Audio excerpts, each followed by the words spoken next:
काशी का रहस्य Banaras Hindu university BHU की घड़ी ने रात के 2:30 पर पूरा कैंपस अंधेरे में डूबा हुआ था।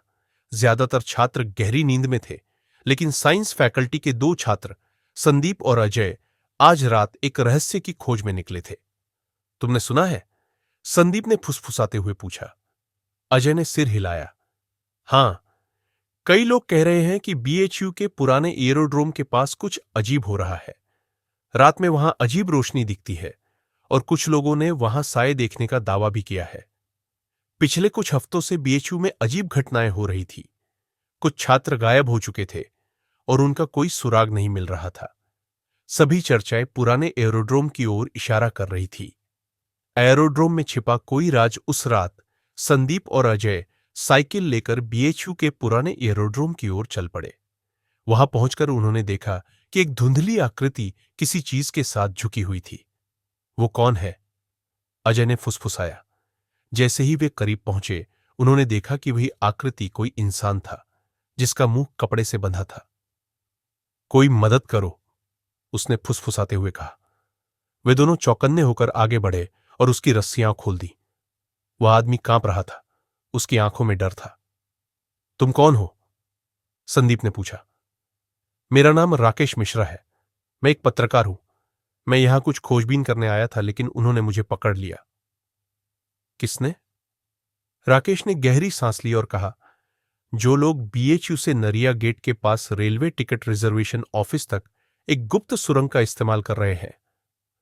ड्रग रैकेट और आईआईटी बीएचयू के छात्र राकेश ने बताया कि बीएचयू के एरोड्रोम से एक पुरानी सुरंग नरिया गेट के पास रेलवे टिकट रिजर्वेशन ऑफिस तक जाती है।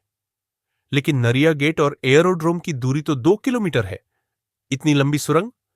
संदीप ने हैरानी से पूछा। हां, राकेश ने कहा, यह सुरंग दशकों पुरानी है। पहले इसका इस्तेमाल आपातकालीन परिस्थितियों में किया जाता था, लेकिन अब इसका इस्तेमाल अवैध गतिविधियों के लिए हो रहा है। राकेश ने बताया कि यह सिर्फ एक तस्करी रैकेट नहीं था। इसमें ड्रग्स की सप्लाई भी होती थी और इसमें आईआईटी बीएचयू के कुछ छात्र शामिल थे। आईआईटी के छात्र? अजय चौंक गया। हां, राकेश ने कहा, यहां कुछ छात्र नशे के आदी हो चुके हैं। वो हाई प्रेशर पढ़ाई और तनाव के चलते ड्रग्स लेते हैं और इसी सुरंग से उनका माल आता है। रिजर्वेशन ऑफिस के पास क्यों निकलती थी सुरंग? संदीप ने सोचा, लेकिन यह सुरंग रिजर्वेशन ऑफिस के पास ही क्यों निकलती है? राकेश ने समझाया, क्योंकि रेलवे टिकट रिजर्वेशन ऑफिस से बाहर सामान निकालना बहुत आसान था। कैसे? दिन भर वहां भीड़ लगी रहती है और कोई भी बैग लेकर आ जा सकता है। स्टेशन से लगे होने के कारण पुलिस की नजर वहां कम जाती है। ये लोग वहां से माल ट्रांसपोर्ट करके बाहर भेजते थे। अजय और संदीप के रोंगटे खड़े हो गए। साया जो उनका पीछा कर रहा था, पीछे से किसी ने उनकी ओर टॉर्च फेंकी। एक भारी भरकम आदमी काले कपड़ों में खड़ा था। उसकी आंखें ठंडी और बेरहम थीं। यहां से भागने की कोशिश मत करना, उसने गरजते हुए कहा। अजय ने तुरंत एक पत्थर उठाया और उसकी ओर फेंका।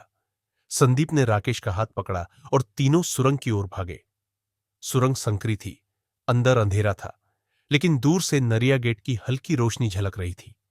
पुलिस का आना और रहस्य का खुलासा, वे किसी तरह सुरंग से होते हुए नरिया गेट तक पहुंचे, जहां पहले से ही पुलिस मौजूद थी। कैसे? अजय हैरान था। राकेश ने मुस्कुराते हुए कहा, मैंने अपना फोन चालू छोड़ दिया था। मेरी लोकेशन मेरे अखबार के ऑफिस में ट्रैक हो रही थी।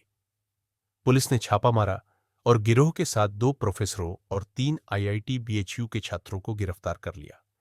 रहस्य से पर्दा उठ गया। जांच में पता चला कि यह रैकेट विदेशों से ड्रग्स मंगवाता था और बीएचयू आईआईटी के छात्रों में बेचता था। पुलिस ने सुरंग को सील कर दिया और बीएचयू प्रशासन को इसकी जानकारी दी। अजय और संदीप एक दूसरे को देख रहे थे। काशी की रहस्यमयी रात ने उन्हें कुछ ऐसा दिखाया था जो वे कभी भूल नहीं सकते थे। काशी रहस्यों से भरी है, राकेश मुस्कुराया, और कुछ रहस्य उजागर होने के लिए ही बने होते हैं।